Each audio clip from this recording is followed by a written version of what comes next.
Pasca terbakar 2023 lalu, bangunan SMK Negeri Kota Bengkulu yang terdiri dari ruang pertemuan dan beberapa kelas belum diperbaiki. Pihak sekolah sudah meminta untuk dilakukan revitalisasi karena gedung tersebut dibutuhkan sebagai ruang pertemuan.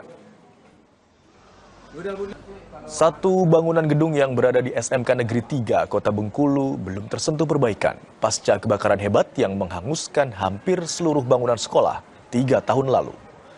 Bangunan 2 tingkat tersebut terdiri dari gedung pertemuan dan beberapa ruang kelas, sehingga sampai saat ini belum bisa difungsikan.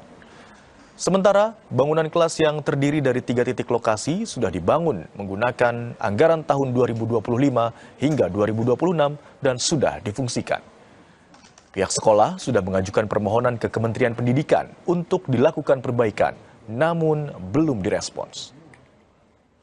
Sering dipakai ruangan itu karena aula kami ini fasilitasnya bisa menampung orang lebih kurang 700 orang.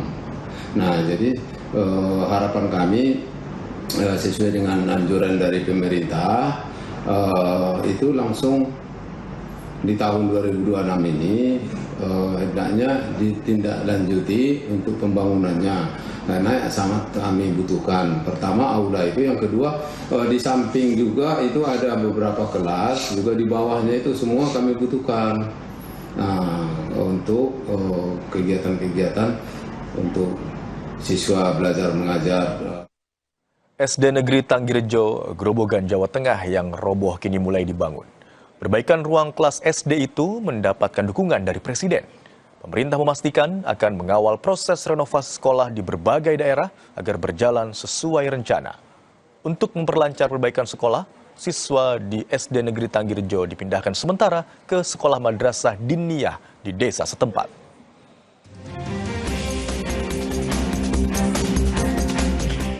Untuk memperlancar proses perbaikan ruang sekolah yang roboh, 131 siswa SD Negeri Tanggirejo akan dipindahkan sementara. Hal ini juga untuk mengantisipasi keselamatan siswa karena banyaknya material bangunan yang akan mengganggu jalannya proses belajar mengajar. Data dari Pemkab Grobogan, ada puluhan bangunan sekolah TK, SD, dan SMP yang kondisinya rusak. Bangunan sekolah yang rusak itu sudah masuk daftar prioritas dalam program perbaikan melalui proyek revitalisasi. Sedangkan dari SD itu ada sekitar 55 yang dapat revitalisasi. Kemudian yang dari SMP, setahu saya, yang baru masuk ke saya, itu yang sudah DES itu sekitar ada 15. Mungkin nanti bisa dari itu, karena biasanya berkembang, dari hari ke hari berkembang.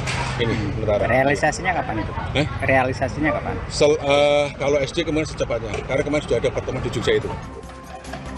Perbaikan 4 ruang kelas SD Negeri Tanggirejo, Grobogan, Jawa Tengah ini mendapat dukungan dari Presiden. Menteri Koordinator Bidang Infrastruktur dan Pembangunan Kewilayahan Agus Harimurti Yudhoyono memastikan pemerintah akan mengawal proses renovasi sekolah di berbagai daerah agar berjalan sesuai rencana.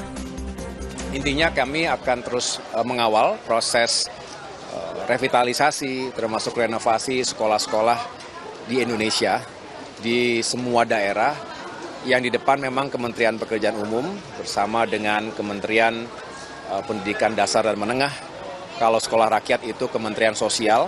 Jadi kami ingin memastikan bahwa semua sekolah pada akhirnya semakin layak, fasilitas dan dukungan yang seharusnya memang tersedia untuk semakin baiknya kegiatan belajar mengajar agar anak-anak kita juga bisa fokus, guru-gurunya juga nyaman, sehingga output dari pendidikan ini benar-benar berkualitas. Kabar dimulainya perbaikan disambut syukur oleh guru, siswa, dan wali murid yang selama berbulan-bulan menanti kepastian. Sebagai bentuk dukungan, puluhan wali murid menggelar selamatan sederhana lalu bergotong royong menurunkan genteng agar proses renovasi dapat segera dimulai. Mereka sangat senang dengan respon pemerintah yang menindaklanjuti dengan cepat keluhan siswa dan guru terkait kerusakan ruang kelas. Meringan beban nurunin ini genteng-genteng nih Pak. Ya, gitu ya. Biar roboh nih Pak. Iya. Harapannya Pak? Harapannya biar kedepannya biar nggak ada peristiwa seperti ini lagi Pak. Cepat selesai. Iya, selesai. Tenaganya dari masnya yang dari pusat yang bawah. Terus kalau wali murid ini sekedar membantu menurunkan genteng Mas, karena merasa sangat senang anak-anak setempat tempat sekolahnya anak-anak itu mulai dibangun seperti itu. Bantuan dari pusat, dari kepresidenan. Sebelumnya, 2 ruangan sekolah dasar negeri Tanggirejo, Kecamatan Teguwanu, Kabupaten Grobogan, Jawa Tengah, yakni ruang kelas 6 serta 1 ruang kantor guru atapnya roboh. Diduga karena kondisi kayu penyangga lapuk karena dimakan rayap. 2 ruang kelas lainnya, yakni ruang kelas 4 dan kelas 5, juga rusak parah hingga membahayakan jika tetap digunakan. Pihak sekolah terpaksa memanfaatkan musola sekolah sebagai ruang kelas 5 dan gedung perpustakaan untuk ruang guru. Sementara untuk kelas 4, proses belajar terpaksa digabung dengan kelas 3. Kelas 1 dan kelas 2 harus berbagi 1 ruang kelas dengan sistem shift atau bergantian jam belajar. Para murid bahkan terpaksa menikmati makanan dari program MBG di luar kelas. Tak ada pilihan lain karena kelas mereka tidak bisa digunakan sama sekali. Tim Liputan Kompas TV, Grobogan, Jawa Tengah. Usai jeda, Kompas yang akan kembali dengan informasi teka-teki kepemilikan emas seberat 74 kg dan uang senilai ratusan miliar rupiah di rumah mantan Jampitsus Febri Adriansyah masih misteri. Kuasa hukum Febri bilang barang bukti uang dan emas yang disita tidak pernah dikonfirmasi kepemilikannya kepada Febri.